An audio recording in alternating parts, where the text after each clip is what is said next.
Hello, everybody. Good evening. Welcome to this week's NABUCO CACD translation into English class. My name is Peter. I'll be with you this week. And we have a text which it had its difficulties, I understand, but there were a lot of options available. There's a lot of idiomatic expressions we're going to learn today if you haven't come across them already. So there are a few other things to talk about too, but on the whole, it was a text that was, I think anyway, fairly comfortable for us, more comfortable than some of the other ones we've seen. Not as many traps, particularly with grammar, to watch out for. Anyway, without further ado, enough from me. Let's have a look at the text itself. So again, we see it was an opinion piece, an article, probably, a columnist in the Folha de São Paulo, a respected writer, Ferreira Gullar was. And anyway, so we have an extract from a column written by him. So let's get to it. Now, the first thing we see is the situation where it seems, okay, parece que, all right? It seems that, or it seems as if. Probably some time ago, we would have maybe been penalizing it seems like. It's become much more common nowadays to say it seems like. But just note that the note here that seemed like is really not sort of considered appropriate in formal or academic contexts, okay? Just on that, in academic text, for example, if you do a corpus search of academic text, you'll find that seems like is used about, I think it was 0.1% of the time or 1% of the time, something very, very, very small, 0.9 perhaps, when you compare it to something like seems as if or seems that. They use 99% of the time in the formal academic English anyway, okay, so in papers, etc. So that's just an indication of the formality level of seems like, okay, good for speech, not so good in writing, okay. However, as I'm going to keep repeating in this text, we have a fairly, informal text, not completely informal, but it's laid back, I'll say, so it's a little bit more informal. So it seems like, I think, would be okay for me anyway. Who knows, maybe someone will be a bit more pedantic about that, okay. But the other point that I've written here is just remember that it seems as if you liked it. It's like the evidence is giving me that. Seems like you liked it. The evidence, it's a little less certain, okay. So seems like and seems as if, I would say, and I'm not alone, some people might disagree, but I would say that seems like, if you want to analyze it a little bit deeper, is less sure than seems that or seems as if, okay. So we're kind of doing like a scale of certainty, okay, bit like may, perhaps, may versus should or something like that. Anyway, enough about that. That was a long thing on the first note, long tirade, sorry, but just be aware, okay. Seems like a little bit less formal, okay. Could happen in the future. Anyway, it seems like everybody has a kind of nightmare. Pesadelo is nightmare, okay. That's it, right? Nightmare that recurs or that is repeated or that repeats. Doesn't necessarily have to repeat itself, okay. In English, it can just repeat, but people often say, I have a dream that repeats itself. Things often repeat themselves in English. So initially, I didn't want to let you use itself, but I'm trying to make you aware of the reflexive verb situation. We don't use reflexive pronouns as much as you do in Portuguese. So, but in this case, with repeat, it's okay. Not with recurs, though. Recurs, it just recurs. You can't recur yourself at all. Okay, so it repeats for no reason, all right? Sem que haja explicação. Okay, it's a little bit away, but remember, we're dealing with a very colloquial article. It's a bit informal, and it's, you know, sort of a guy just telling us a story, more or less. Okay, so for no reason would be the number one translation here. If you wanted a closer translation, if you are worried about, and many of you were, you wanted to use the word explication, or explanation, sorry, explicação, explanation. Just, it's been a long week. I think I'm mixing my languages together now. But anyway, so that would be the alternative, okay, without any explanation, or without there being any explanation why, or as to why. So it starts to get a bit wordy for no reason, just rolls off the tongue perfectly, okay? So it may even be, or it is possible, that Freud explains, or if you wanted to use emphasis, that Freud does explain it, and particularly with that there. So anyway, it's possible that Freud explains it, but that doesn't cure us. My customary or my recurring nightmare. There are a few alternatives to this, but I think this is, you know, this is probably these two were the safest. Nightmare, again, is one that always upset. Okay, there we go. You're going to see throughout this a lot of slashes, forward slashes, when we get to the idiomatic expressions. So, or the ones that could be idiomatic. So, me põe sempre aflito sounds a bit of, you know, sounds a bit idiomatic. I know, you know, always puts me afflicted. We do have to consider that. So it doesn't roll off the tongue in English. So we can start to be a little bit more flexible with our idioms. So there you go. It makes me feel. So those are your options, okay? Well, those are some of the options, the best ones anyway. And then there was the alternative. It leaves me feeling something. So it leaves me feeling upset, okay? Upset. Leaves me feeling distressed. Leaves me feeling on edge, or leaves me feeling anxious, okay? You could have used those two, all right?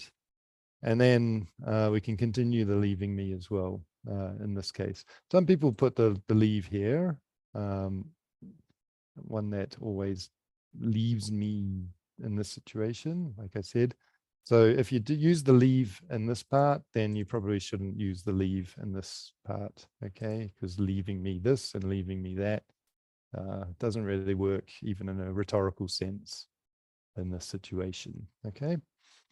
And then Watson Beckles Sing Saida. Well, technically, I guess it's a blind alley. It could be a dead-end street, or it could be the idiomatic extension in a tight spot. At a dead end is also like literal, a dead-end street at a dead end.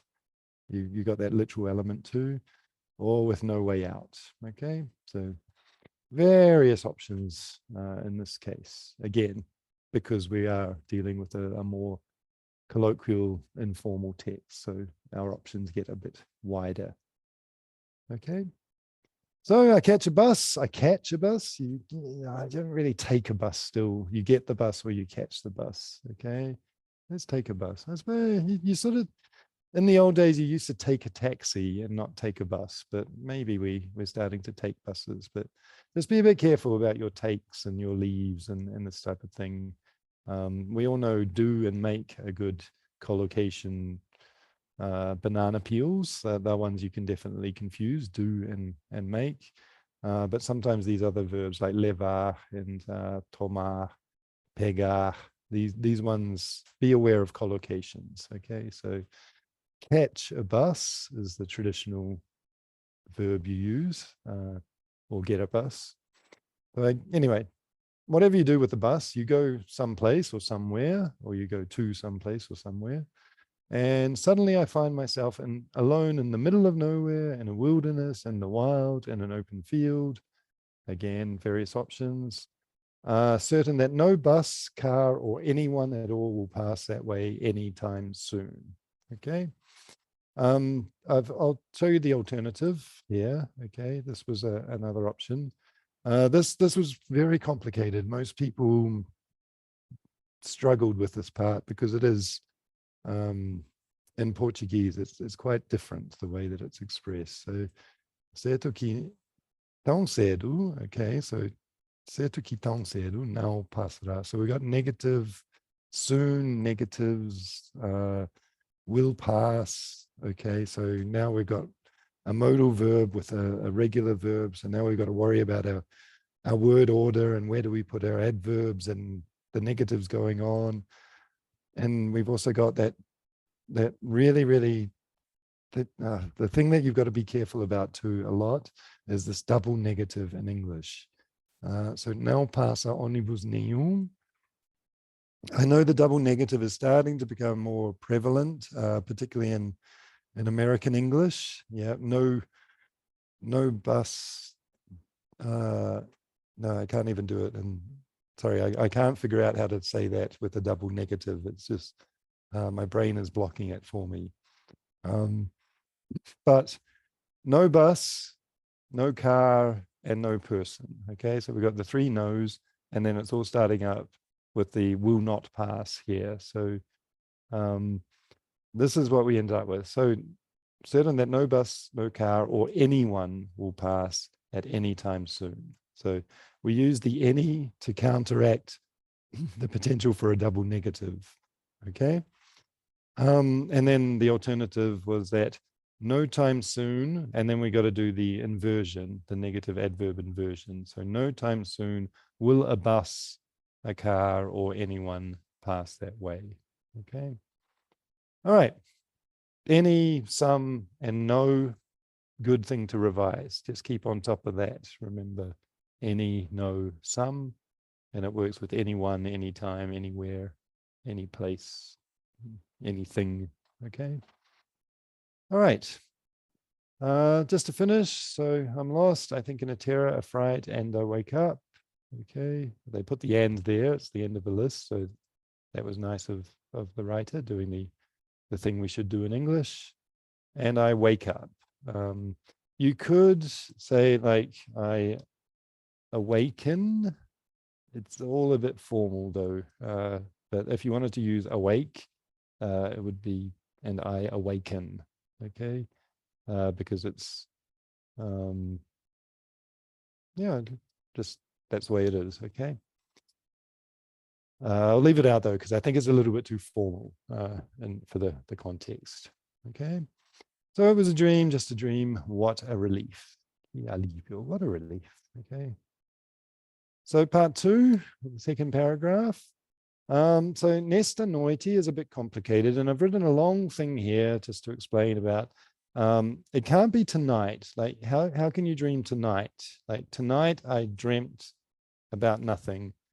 Well, tonight hasn't happened yet. Tonight is like, you know, the night that is coming. So impossible. Okay. Tonight doesn't work. There is a possibility that you could appeal that night.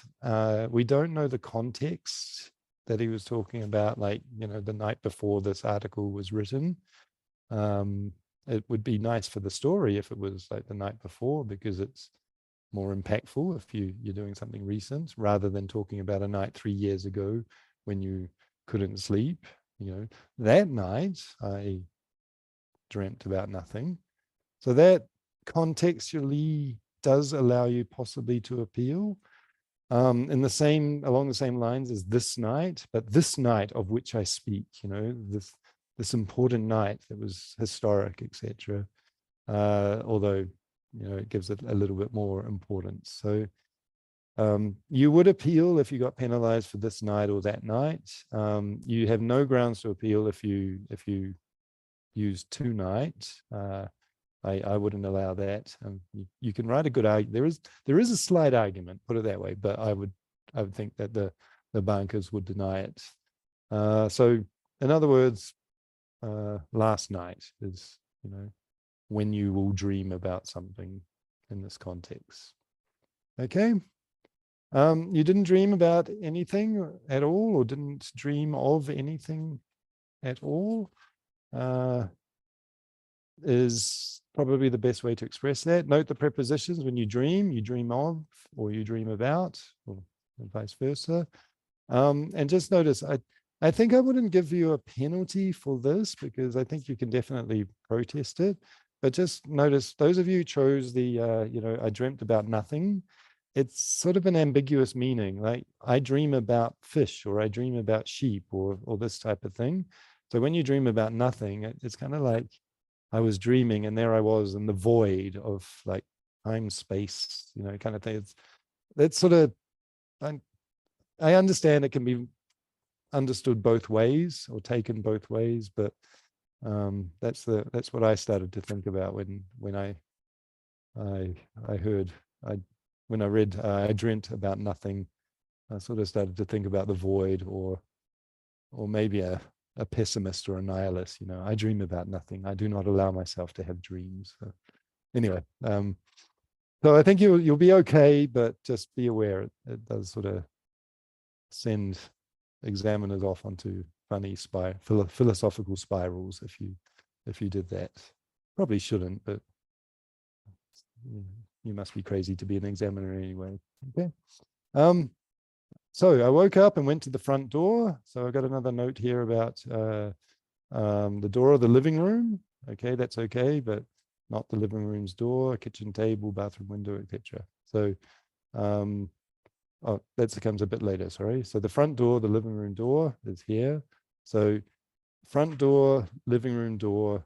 The house often just said like kitchen table, kitchen bench. You use the room and then the thing, and you just make it an adjective rather than a possessive. So it's not really the living room's door, like the note says. Okay, you can't say that, really. But you can say it this way if you like, all right?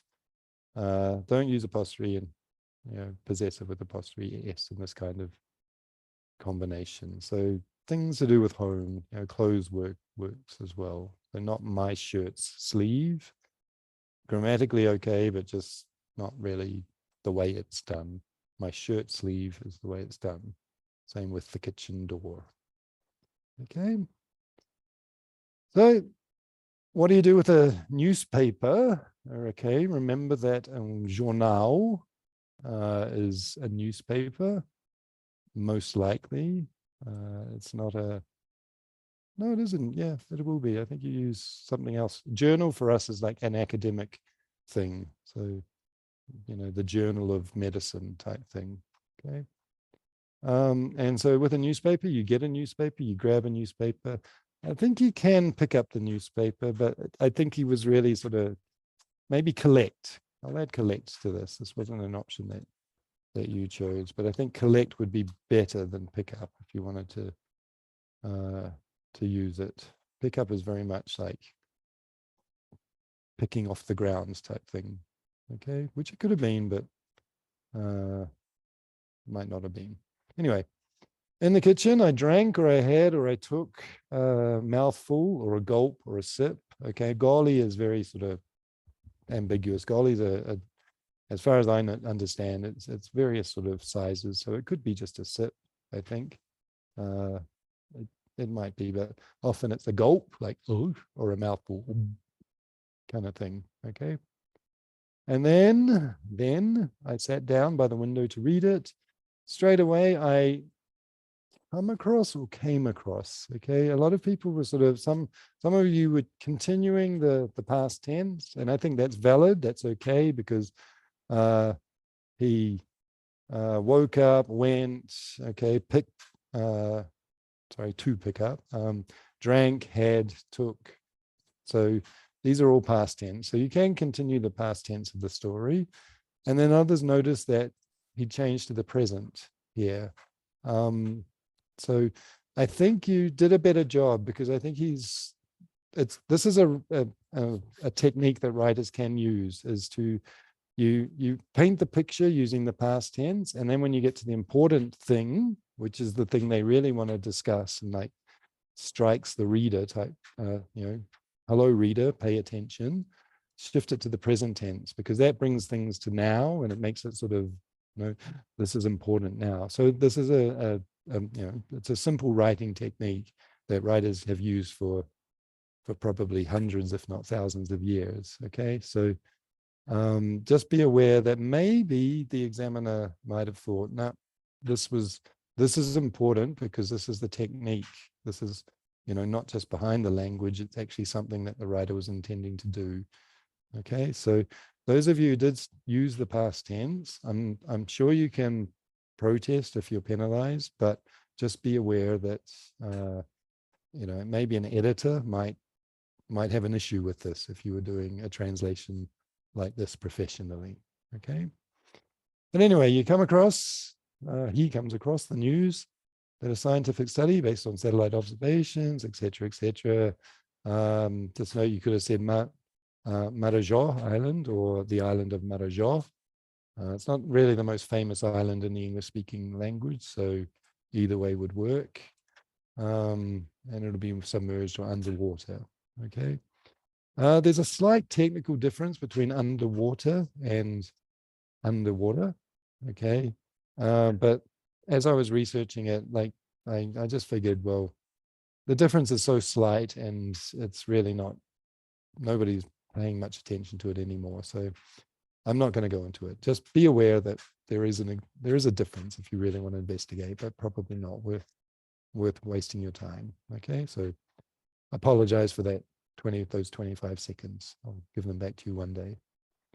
Okay, the thing is, okay, the planet is getting warmer, or if it's heating, then it's going to be heating up. Okay, the planet doesn't just heat. Ovens heat things and heaters heat. So the planet is heating up or getting warmer or warming up. Okay, we need the up. Okay. The polar ice caps are melting. Well done. I think pretty much everybody got polar ice caps from memory are melting. And soon all the coastal or the seaside towns or the towns located on the coast will be partially or totally underwater or beneath or under ocean waters or the ocean. I'll give you oceanic waters, but it's very, very technical. Like you use oceanic kind of if you're a scientist. Most people just say ocean. Okay, so yeah, but I'll give you oceanic because protesting probably will get away with it. Okay, so sorry, I missed the last one, the soon. This was the last note. See here, okay, commas, okay, comma. Not necessary in English. There's a rule that if it's less than, particularly if it's three, some people say 4, some people even push it out to 5, but you consider it, whatever you consider a small interjection, you don't need the commas. And when I'm saying interjection, I'm using it into the, interjected inside the sentence, okay? Not the spoken one. So avoid just isolating particularly one verb adjectives. I'm going to say, it's not required and, it's not wrong, but let's just say highly discouraged. So if you see this happening, okay, unless it's like a real sort of, the writer wants to draw a lot of attention to it, which in this case, I don't think he is, don't worry about putting commas, okay? So finally, we move to the last bit, which is, again, full of good idiomatic things. So I get into a panic, or I go into a panic, or I panic, and just simply, panic. When you entra, no, en pânico, often we just say, I panic. We just use the verb in English. So he lives in Copacabana, 1.5 blocks, or 1.5 blocks from the beach. Not a corner, people. We don't talk about corners. We do talk about corners, like literally it's on the corner. And even in this case, kudos and good attempt to saying around the corner from the beach. But it's very, you could say the beach is around the corner from my house. That's possible, okay? But my house is around the corner from the beach is not really possible because the beach doesn't have corners as such. Like, you know, the streets are the ones with corners, and your house is on the street, then so it's around the corner from my house. So it was a nice try being around the corner, you know, the beach is around the corner type thing, but it didn't quite work the way that you did it, the individual that did that, and those of you who did a similar thing, if there were, okay? So yeah, skine mea is a block and a half, okay? Blocks, okay? When you live in Brasilia, you'll start to talk about blocks more and more. It'll become much more natural for you. All right, well, the first thing that crosses in my mind or comes into or enters my troubled or tormented mind is the famous phrase, après moi les déluge, okay? And I've put the, this is the standard sort of literal translation, and I put it in brackets there. Now, many of you chose not to, and I will say, good, well done. This text, this little thing that I wrote about translating foreign expressions, you know, you're not supposed to do it. It's French. You're being paid to translate from Portuguese into English, not from French into English. So you don't have to do it. Okay. But if you can, you know, if you can help the reader, just bear in mind, you know, it could be an idea. Okay. But clearly in the context, you know, the famous phrase, this is a French phrase. It's famous. It was said by Louis the 15th, was it? I think it was Louis the 15th or whatever. Probably says something. No. And of course used by Karl Marx too. And in Das Kapital, nobody bothered to translate it as well. So this particular phrase has a long tradition of not being translated, and everybody just who speaks English knows that après moi les déluges means after me the flood. Okay. Probably not everybody, but you know, après moi is pretty clear for most of us, and then deluge. All right. Anyway, just so you know that back in 1898, this guy wrote a dictionary of phrase and fable, and he ended up with 3 different translations, including after me the deluge. So there you go. That's the way that this guy decided to, or Brewer decided to translate it. Okay, so you can see how translators can take liberties sometimes, can't they? But anyway, that's another argument. So yes, but my flat is a family heirloom, maybe a family asset. Yeah, definitely is a family property, or is family property, maybe not with the A. It's not a good. Family goods are the things that you will sell as part of your business. So goods are really associated with business, if you can see it, or good. And you can't have a family patrimony. Patrimony is uncountable. So there's the error with that. But also it's not really what doesn't roll off the tongue. You know, my flat belongs to the family. My flat is, you know, my flat is part of the family's patrimony is the way that you would say that. But again, patrimony is quite formal. Okay. This point here comes here. It comes with both the you know, both the questions that are being asked, because as I've noticed here, if you're putting a comma, then there's sort of what we call a comma splice. I've added a link to it. I'm not going to explain what it is, but please read this because it will happen in the future. And in English, we're quite sort of hardcore about comma splices, or we can be much more so than Portuguese, where comma splices run rampant because they don't seem to violate the laws of the language. So in this case, you would have a comma splice. Again, we're colloquial, we're informal, we're not so worried about following the rules. So the comma, I think, would be okay here, but just wanted to highlight, you know, the safest thing to do would be to add like a so or an and whenever you're dealing with a comma splice situation. So putting like, so will my people, then that would have been a good option. Okay. Also, just word order, it's a question. So make sure you're, will they or will my people, not my people will go down or they will all go down. You don't do this when translating questions. Okay. You really have to have, you really have to be speaking for it not to be inversion. Okay. And also folks, if you say my folks, you're referring to your parents. It's a colloquial way of saying my parents nowadays. So my folks are traveling tomorrow. It means my parents are traveling tomorrow.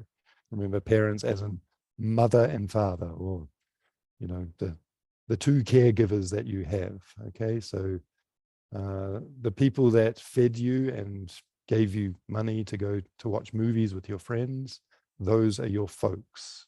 Okay. Folk can be used like in the singular or the uncountable, I guess, my folk. It can kind of be used for the people, your community. So they're my folk, but it's not very, very common anymore. Folk is mainly used for cultural aspects like folk dancing, folk music, rather than the people anymore. Okay, so avoid using folks when you see gente, okay, or pessoas in this case, mil pessoal, sorry, particularly pessoal here. Don't use folk. And then bunch of idiomatic expressions here. Okay, gazing out to sea empty-handed, watching the ships go by. Will they be left adrift? Will they be left to fend for themselves? Will they be left high and dry? I kind of like this one in a kind of an ironic way, because to be left high and dry means to be like, completely out of the water and stuff. And it's the opposite, but I like the juxtaposition of the two, the imagery of being, the water rises up and then my people are left high and dry. I appreciate irony. So anyway, some people might say, no, that's a stupid mixed metaphor type thing. But anyway, that's for other people to worry about. So those are your idiomatic expressions. And then there were a couple of ones I thought would, I think these were good efforts, whether or not the examiner is going to say, no, I want idiomatic faithfulness type thing. But you captured the ideas very well with these two. So will my people lose everything? Or, what will my people do? It's sort of, alternatives to idiomatic language. So good options, good paraphrasing anyway of the idea. Whether it's test the faithfulness or not, that's up to the examiner, but I thought you both did well for these, or you did well for these. Okay. And my books, my pictures, you would appeal, almost everybody put it, okay, irá, because, will it all go down? And, my books, my pictures, I'm putting them all together as my, one possessive blob of things. Will it all go down? But most likely we've got plurals going on here. So plurals, will they all go down as a, collection of things. Okay, so again, I'm not sure if the examiner would penalize you for it. And definitely you could argue, obviously he's conjugated in the singular, therefore blah, blah, blah. But technically it probably should have been will they, okay? And then pick your sort of idiomatic expression again. Go down the drain, go underwater, will they be washed away? These are sort of probably the best ones in this situation. Well, these were the ones I thought were the best options. Okay. So that is it for today, or for tonight. Thank you very much for having me once again, and I hope you enjoyed that text. It's nice to have a kind of a literary text with not so much literary challenges, not so many literary challenges this week. So I will see you again in a couple of weeks, hopefully. And in the meantime, you'll be back to having translations with Susie for next week. So take care, everybody. Enjoy the weeks ahead, and study hard, learn, brush up on the little things as well, the important aspects that we always go on about. which I didn't today, but, prepositions, articles, punctuation, these types of things. And I'll see you in a couple of weeks with another challenge ahead. Okay. Thank you very much, people. Also, I do not know how to change the resolution on the video. I've been trying all week. I have about 3 Zooms that I enter, and I've tried this week to make the resolution good, but I'm limited by ignorance, I'm afraid. So just that final note. But I hope that everything else worked well, and you could all see the screens clearly this week. Okay. Thank you all. Take care. Bye-bye.